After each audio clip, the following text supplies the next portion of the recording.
Surfing waves is like navigating life's challenges, is what I said in response to the prompt of write a sentence that describes yourself. My surfing has been an important part of my life for nearly 3 years, so it seemed appropriate to use it to define myself. When I say surfing waves is like navigating life's challenges, I mean that waves, just like life's challenges, are unpredictable and troublesome. When you're at the beach, waves may seem like they're miles and miles away, yet they can come at you within seconds. And before you know it, a 3-foot wave has turned into 6 or 7 feet. Similarly, challenges may seem like they appear out of the blue and bigger than one anticipates. This is where problem-solving skills are necessary.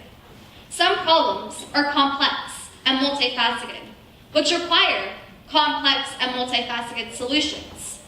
In order to overcome one big problem, different steps need to be taken. No matter the size, you will catch the wave. Some of the obstacles you encounter are unpredictable, so the best way to overcome them is to start by thinking of solutions and techniques now. Like in surfing, you don't enter the water one day and magically start surfing the wave. Practice is indispensable. The way you catch the wave is by using a method combining adaptability, open-mindedness, and optimistic thinking. Last year, I had to get a nerve transplant surgery, which resulted in my nerves being turned off while healing, thus limiting the movement in my right hand. My surgery only came 2 weeks after my diagnosis.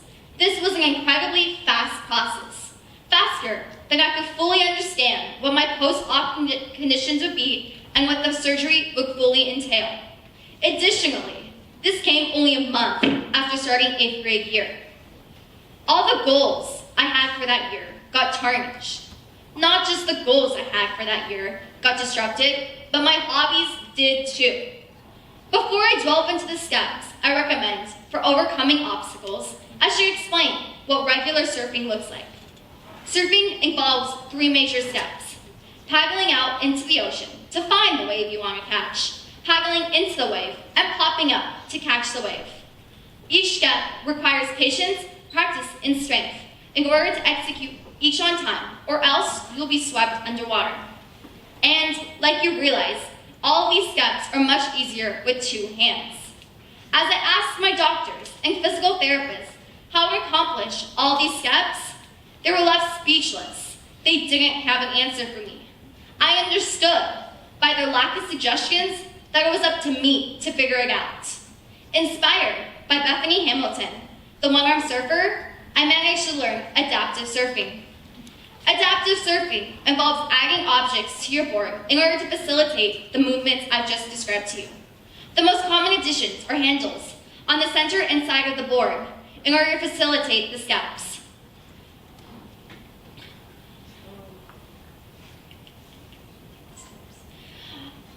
Adaptability involves accepting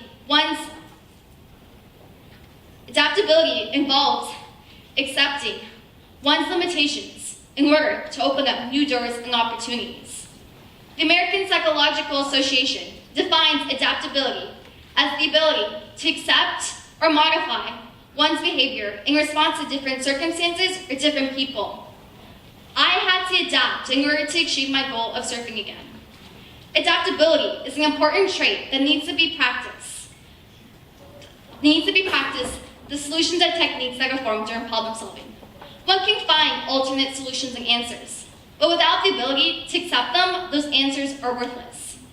Situations that require us to adapt happen every day, and sometimes we're not even aware that we're practicing adaptability. For example, you might try out for a sports team. You try your best, and you're awaiting the team's results. As you scan the results, you realize your name isn't listed. You have to understand that there's other sports for you to try out in. You practice adaptability by trying out for other sports, or realizing that there's always next year for you to try out in the same one. Even though my personal example and the common one I presented to you may seem different, our outcome was the same. We both achieved and conquered our problems. Each problem that you solve will show and guide you for future problems as you build resilience. On September 22nd, I went to an adaptive surfing competition, which consisted of people my age with disabilities competing. I introduced myself, and to my surprise, they wanted me on their national team. The people I met there were all practicing adaptability. I had to adapt in order to achieve my goal of surfing again. If I, like the other people at that surf competition, weren't open-minded, we would have never found adaptive surfing to even exist. Open-mindedness is crucial when finding alternate solutions or routes during problem solving. When one is open-minded, you'll be able to accept change, even when it is not the ideal scenario. Open-mindedness includes accepting one's limitations in order to open up new doors and opportunities. It also includes accepting that sometimes you are in the wrong, or that you made a mistake. And the benefits of open-mindedness are far-reaching, concluded Mark Pilisky from the University of Michigan. His study concluded that anxiety and open-mindedness are negatively correlated through the use of 6 different measures of open-mindedness. This means if you are open-minded, you can prevent anxiety from undermining your performance in novel or complex problems. I had to be open-minded when I looked for an alternate way to surf again.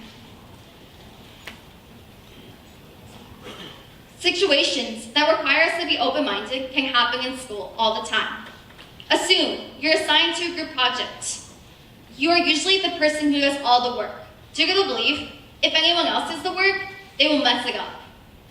Being open-minded includes accepting that person to contribute to that project and seeing you may even learn something new.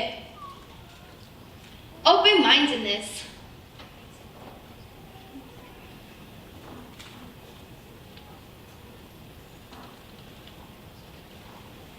I had to be open-minded while I looked for an alternate way to surf again. This is when I learned about adaptive surfing. My determination has sparked my way into a community that I never knew existed, that I only found by being open-minded.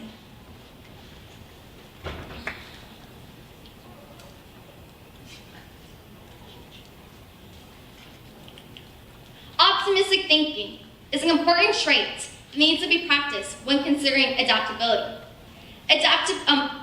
When someone is pessimistic, then they lose their incentive to even try something new and adapt.